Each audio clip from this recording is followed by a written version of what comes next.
Selamat siang para netizen dimanapun kita berada. Salam inspirasi bagi kita semua ya. Banyak komentar-komentar para buzzer dan cebong yang kemudian nimbrung di situ begitu ya, mengkritik habis-habisan Anies Baswedan. Bayangkan begitu ya. Bahkan ini Anies ya disebut kalau mau milih ya, menyebutkan kalau mau milih jangan lihat janji hari ini tapi masa lalu. Betul begitu ya. Ketika seseorang terpesona dengan janji, apa yang akan terjadi begitu ya? 11 triliun yang ada di kantongnya, apakah itu terbukti begitu ya? Bagaimana dengan angka korupsi yang sudah katanya kalau saya jadi presiden ya banjir di Jakarta akan tuntas dan sebagainya, janjinya gimana begitu kan ya? Maka disinilah ya kemudian Anies Baswedan memberikan tamparan keras ya kepada para pemimpin-pemimpin yang hanya janji, baik di anggota legislatif begitu ya, bagi siapapun yang mencalonkan diri, siapapun begitu ya menjadi pemimpin ya, ini tamparan keras. Jangan hanya melihat janji di saat itu aja begitu, tapi melihat dari apa yang ia lakukan begitu. Jadi artinya apa? Rekam jejak inilah yang kemudian melihat ya dan menuntun kita apakah dia sukses atau apa begitu ya. Lihat saja rekam jejaknya si Ganjar, ya Pak Jokowi dan sebagainya begitu. Apa yang Anda rasakan hari ini? Kalau itu menunjukkan keberhasilan, apa yang Anda rasakan hari ini? Atau kegagalan, apa yang Anda rasakan hari ini? Kira-kira seperti itu begitu. Artinya selama ini wah para buzzer juga nimbrung di sini begitu ya, seolah-olah Anies Baswedan ini dan itu ya. Pokoknya luar biasa begitu Anies Baswedan. Kenapa ya? Ketika saat Anies Baswedan memberikan satu statement aja, orang-orang di lingkaran pendukung-pendukung lawan-lawan Anies Baswedan misalnya itu ketakutan begitu, apalagi Pak Jokowi begitu kan. Menunjukkan sebuah kepanikan besar begitu ya. Tetapi mari kita baca terlebih dahulu komentar-komentar netizen seperti ini. Ini komentar-komentar netizen ya. Anies ya menyebutkan kalau mau milih jangan lihat janji hari ini tapi masa lalu. Betul begitu ya. Ini modal bikin Jakarta amburadul. Kata siapa yang amburadul begitu ya? Orang-orang seperti inilah yang kemudian memberikan statement ya, tapi tidak tahu dengan kondisi Jakarta. Ya, faktanya adalah Jakarta sudah di tangan Anies Baswedan punya prestasi luar biasa begitu ya. Jadi apa selama ini apa yang dilakukan oleh Anies Baswedan menurut saya pribadi, wah ini kesuksesan luar biasa begitu kan dibandingkan dengan Pak Ganjar. Kenapa? Pak Ganjar aja 2 periode memimpin Jawa Tengah ya seperti itu, angka kemiskinan, wadas, banjir dan sebagainya. Sedangkan Anies Baswedan 1 periode aja menunjukkan keberhasilan yang ada di Jakarta. Bayangkan begitu. Kalau ada orang yang mengatakan bahwa Anies Baswedan gagal, tidak becus bekerja, intoleransi dan sebagainya, di mana datanya? Bayangkan begitu ya. Kalau memang dicap sebagai intoleransi, Anies Baswedan membangun gereja, bahkan ya memberikan EMB di situ, di mana begitu ya? Kalau memang Anies tidak becus bekerja, bagaimana dengan kondisi sekarang ini di DKI Jakarta, infrastrukturnya luar biasa begitu ya? Ini bahkan ini dari Helmi Felis, janji masa lalunya terpenuhi semua. Alhamdulillah, akhirnya kita punya pemimpin masa depan yang amanah ya. Habis gelap terbitlah terang ya dalam dunia nyata. Terima kasih Tuhan ya. Mending lihat kolom like aja. Ini banyak sekali pro dan kontra ya, diserbu oleh buzzer di sini begitu ya. Dan bahkan seolah-olah Anies Baswedan tidak becus bekerja. Ya, padahal konteksnya kalau kita melihat bahwa Anies Baswedan luar biasa. Kenapa ya? Ketika Anies Baswedan ngomong saja begitu kan, ya ngomong satu kata aja, apalagi Pak Surya Paloh ngomong satu kata aja, ya banyak orang yang ketakutan di situ begitu. Ada apa begitu? Itu yang menjadi perhitungan dari lawan-lawan mereka begitu ya. Bahkan banyak sekali pro dan kontra di sini begitu ya. Ini janji di lokasi uang saku ya. Jalan-jalan keliling kota pakai ambulan sambil muat batu. Apa ini maksudnya begitu ya? Ini banyak sekali ya. Wah, nimbrung di sini banyak sekali begitu para buzzer dan cebong begitu ya. Terkait dengan sumur resapan dan sebagainya begitu ya. Padahal ya, kenapa kok Anies Baswedan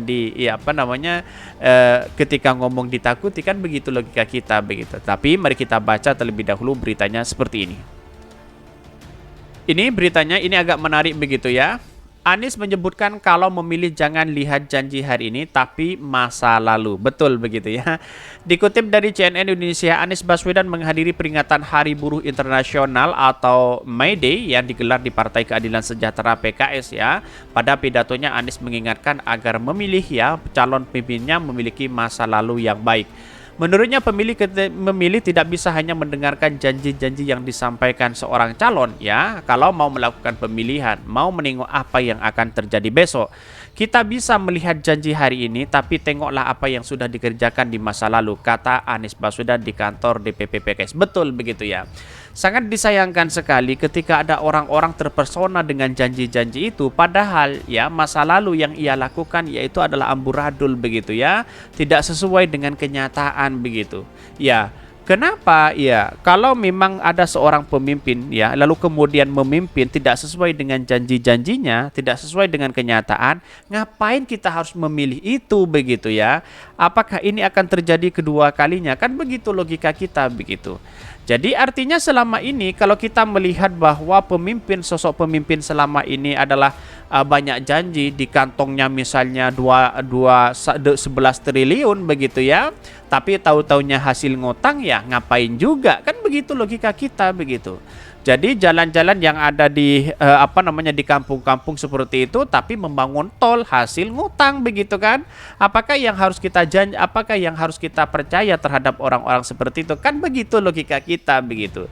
Jadi artinya apa? Artinya selama ini ya penuh kebohongan, penuh janji-janji yang luar biasa begitu. Maka Anies Baswedan menekankan siapapun pemimpinnya, lihatlah di masa lalu begitu, bukan dilihat dari janji-janji yang sekarang ya. Apalagi di masyarakat hanya dijadikan sebagai bahan janji-janji saja begitu. Nah, orang-orang seperti itu jangan dipilih begitu ya. Anies kemudian membeberkan rekam jejaknya saat menjabat sebagai Gubernur DKI Jakarta. Ia bercerita soal keputusan menaikkan upah minimum provinsi UMP ya Jakarta ketika masa pandemi ya.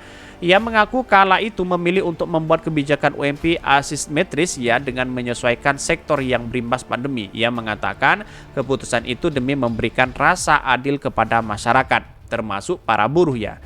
Ya inilah yang kemudian para buruh harus ngerti di situ begitu ya. Walaupun buruh punya partai sendiri karena itu sudah masuk kepada pemilu ya, ngapain kita harus percaya terhadap partai buruh itu begitu ya. Kalau hanya ya kalau saja partai buruh itu sudah mendukung ya UMP-nya sangat rendah, ngapain kita harus masih percaya terhadap partai buruh? Kan begitu logika kita begitu. Ya artinya apa? Ya dia kan partai buruh kan sudah mendukung Pak Ganjar, yang jelas UMP-nya sangat rendah yang ada di Jawa Tengah begitu, apalagi terkait dengan undang-undang Omnibus Law begitu dan Cipta Kerja begitu. Artinya apa? Artinya melihat bahwa partai buruh dijadikan sebagai alat politik, bisa saja seperti itu begitu. Bahkan ia mengaku kala itu memilih untuk membuat kebijakan UMP asimetris ya, Jakarta menjadi satu-satunya provinsi yang punya kebijakan UMP asimetris ya, tidak sama tergantung sektor ya. Bakal calon presiden dari Koalisi Perubahan untuk Persatuan itu pun berjanji akan menerapkan prinsip keadilan, akal sehat dan mengutamakan kepentingan publik dalam merumuskan kebijakan. Anies mengklaim prinsip itu telah diterapkan selama menjabat sebagai gubernur dan akan tetap digunakan jika terpilih menjadi presiden. Wah, sangat keren sekali, bagus menurut saya pribadi gitu ya. Langkah-langkah seperti itu terbukti Anies Baswedan yang ada di DKI Jakarta ketika menjadi presiden. Wah, ini seluruh Indonesia akan menikmati bagaimana UMP sangat tinggi begitu ya. Bahkan dia mengatakan bahwa Presiden PKS Ahmad Sayhu berharap Anies mengutamakan nasib buruh dan pekerja jika terpilih menjadi presiden. Sayhu bahkan meminta persoalan buruh menjadi kebijakan pertama yang diputuskan Anies jika terpilih. Tolong kebijakan yang pertama diberlakukan adalah terkait dengan nasib para buruh dan pekerja. Kenapa? Karena itulah yang memang real menjadi problematika kita. Betul begitu ya. Sampai hari ini yang saya melihat partai buruh sana sini bermanuver sana sini seolah-olah tidak jelas kemana arahnya begitu ya. Sampai hari ini begitu ya. Walaupun sudah demo habis-habisan sana sini begitu, tapi tahu-tahunya menurut saya pribadi ya hanya kepentingan para petinggi-petinggi saja begitu ya. Bahkan perintahkan media PKS itu sejumlah kader dan relawan partai, terdapat ratusan peserta yang berkumpul di kantor DPP PKS ya. Beberapa organisasi buruh juga turut hadir dalam acara tersebut, termasuk organisasi buruh ya, ojek online. Mereka datang dan mengenakan berbagai atribut. Inilah yang kemudian menunjukkan bahwa kehadiran Anies Baswedan itu menunjukkan bahwa buruh sangat antusias sekali begitu ya. Maka yang saya katakan Anies Baswedan jangan hanya melihat janji hari ini ketika coblos ya, tetapi melihat rekam jejaknya siapa mereka. Kira-kira seperti itu begitu ya. Ini tamparan keras kepada Pak Jokowi dan Pak Ganjar. Kira-kira seperti itu begitu. Mungkin itu yang kami sampaikan. Tonton terus channel Hodari Podcast Rakyat ini karena ada berita-berita menarik dan viral setiap harinya. Salam para netizen, salam inspirasi bagi kita semua. Jangan lupa di subscribe channel YouTube Hodari Podcast Rakyat ini.